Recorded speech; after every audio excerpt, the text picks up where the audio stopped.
خپلې حوصلې بلندې وساتو. جنګ یا هار جیت دا په جنګ کې رسي، دا په هر ازمیښت کې رسي، خو تکړه خلک هغه دي چې هغه خپلې حوصلې برقرارې وساتي. زه بالخصوص د خپلو ټولو مسافرونو هم ډېره شکر ادا کوم چې هغو هر رقم ته تعاون راکړی دی. هغو ته زه دا یقین دهني ورکوم چې انشاءالله پټان عبدالخالق به همیشه دپاره تاسو د بروسې والا سړی، تاسو د اعتماد والا سړی وي، او زه به د خپلې د علاقې مسالو سره د خپلې د علاقې خلکو سره انشاءالله همیشه دپاره ټچ وسوم.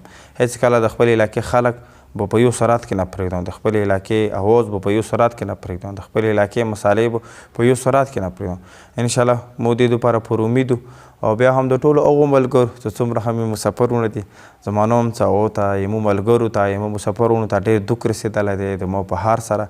دا مو دپاره لویه غوټه کامیابي وه چې خلکو مو ته کوم عزت ورکړو، د علاقې والا خلکو مو ته کوم احترام ورکړو. مو چې کوم ووټ خسته دی دا بغیر بې پیسو ووټ دی، بغیر د ملکه ووټ دی، بغیر د ملا ووټ دی. نو خامخا بیا مو سره چې څومره خلکو تعاون کوي هغه ټول غریب خلک وو، ټول مطلب د ځوانان وو. ځنه مو ته چې ځنه وجو کې ووټ نه دی پول شوی، هغه سره وجه هم دا دی چې دلته قومیت ته خلکو ډېر توجه ورکړی دی، قومیت بیس باندې خلکو اتفاقونه کړي نو دوی وایي نه مو ته ځینو ځایونو کې ووټ شو نه دی شو.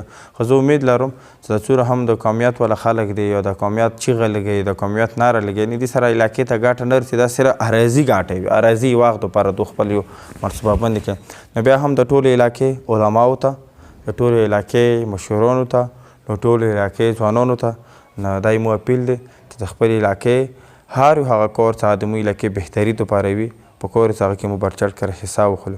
او بیا هم زه د ټولو ملګرو د ټولو خلکو ډېره شکر ادا کوم چې هغه په هر حالات کې مو سپورټ کوي. انشاءالله روان وخت کې به هم مو د خپلو خلکو سره د خپلې علاقې سره به انشاءالله ټچ وشو. ډېره مننه، خوشحاله باد، بریالي اوسو.